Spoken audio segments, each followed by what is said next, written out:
প্রধান নির্বাচন commissioner AMM Nasir Uddin বলেছেন, নির্বাচন নিয়ে সরকার চাপ দিলে পদত্যাগ করবেন তিনি। যারা ভোটকেন্দ্র দখলের স্বপ্ন দেখছে তাদের স্বপ্ন কোনোদিনও পূরণ হবে না বলেও জানান সিইসি। সংবিধানে পিআর পদ্ধতিতে নির্বাচনের কথা নেই বলেও জানান প্রধান নির্বাচন কমিশনার। বৃহস্পতিবারের মধ্যে ঘোষণা হতে পারে নির্বাচনী রোডম্যাপ।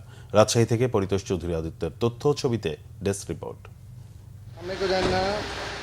রাজশাহী অঞ্চলের প্রধান কর্মকর্তাদের সঙ্গে ত্রয়োদশ জাতীয় সংসদ নির্বাচন বিষয়ে মতবিনিময় সভা করেছেন প্রধান নির্বাচন কমিশনার এএমএম নাসির উদ্দিন। দেশ জাতি আমাদের দিকে তাকিয়ে আছে, ইতিহাস আমাদের দিকে তাকিয়ে আছে। এ সময় তিনি বলেন, নির্বাচন নিয়ে সরকার চাপ দিলে তিনি পদত্যাগ করবেন। ভোট জালিয়াতিতে যারা জড়িত ছিল, স্ব-উদ্যোগে জড়িত ছিল, তাদেরকে তো অবশ্যই আমরা এই দায়িত্বে রাখবো না।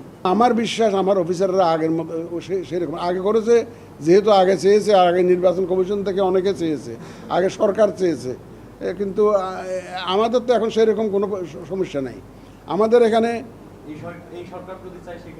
এই সরকার তো এ পর্যন্ত তো চাই নাই, এ পর্যন্ত তো চাই না, আমাদের বলতে দ্বিধা নাই। যেদিন সরকার চাইবে সেদিন নাসির উদ্দিন এই চেয়ারে থাকবে না। সিইসি আরও বলেন, ভোট আসতে আসতে আইন শৃঙ্খলা পরিস্থিতির উন্নতি হবে।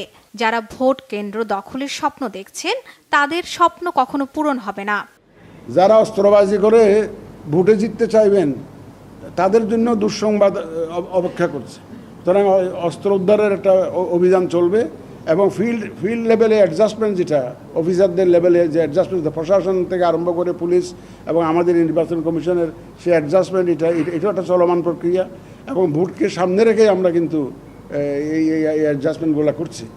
কোন পদ্ধতিতে নির্বাচন অনুষ্ঠিত হবে এই বিতর্ক নিয়ে প্রধান নির্বাচন কমিশনার বলেছেন, আনুপাতিক পদ্ধতি বা পিআর পদ্ধতিতে নির্বাচন সংবিধানে নেই।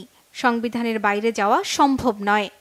অন্যায় কোনো হুকুম আমাদের তরফ থেকে যাবে না এবং অন্যায় কোনো আবদার কারো কাছ থেকে আমরা শুনবো না। আমরা একদম সম্পূর্ণ নিরপেক্ষভাবে যাতে কাজ করি, পেশাদারিত্বের সাথে কাজ করি, সেইটা নিশ্চিত করার জন্য কিন্তু আমি এই ফিল্ড ভিজিটে আসি। দেখেন, পিআর পদ্ধতি তো বিভিন্ন রাজনৈতিক দল দাবি করতেছে, এটা তো আমাদের কনস্টিটিউশনে নাই, কোনো আইনেও নাই। আমরা শাসনতন্ত্র এবং আইন দ্বারা গাইডেড, এর বাইরে আমরা যেতে পারি না। যদি এইরকম কোনো আইন হয়, পিআর পদ্ধতিতে জন্য যে কোনো আইন হয়, শাসনতন্ত্র যদি পরিবর্তন হয়, সেটা একটা ভিন্ন প্রসঙ্গ। এটা এখনও রাজনৈতিক আলোচনার পর্যায়ে আছে, তর্ক বিতর্ক পর্যায়ে আছে। এটা রাজনীতিবিদদের ব্যাপার, আমি এর মধ্যে ঢুকতে চাই না। ইলেকশন কমিশন এর মধ্যে ইনভলভ হতে চায় না। পরে প্রধান নির্বাচন কমিশনার রাজশাহী অঞ্চলের নির্বাচন কর্মকর্তাদের নির্বাচন বিষয়ে নানা দিক নির্দেশনা দেন। আমাদের কাজ হচ্ছে, সরকার যখন চাচ্ছে আমরা নির্বাচনটা অর্গানাইজ করা আমাদের দায়িত্ব, আমরা এর মধ্যে থাকবো। শর্মিলা কেয়া, বাংলা ভিশন নিউজ ডেস্ক।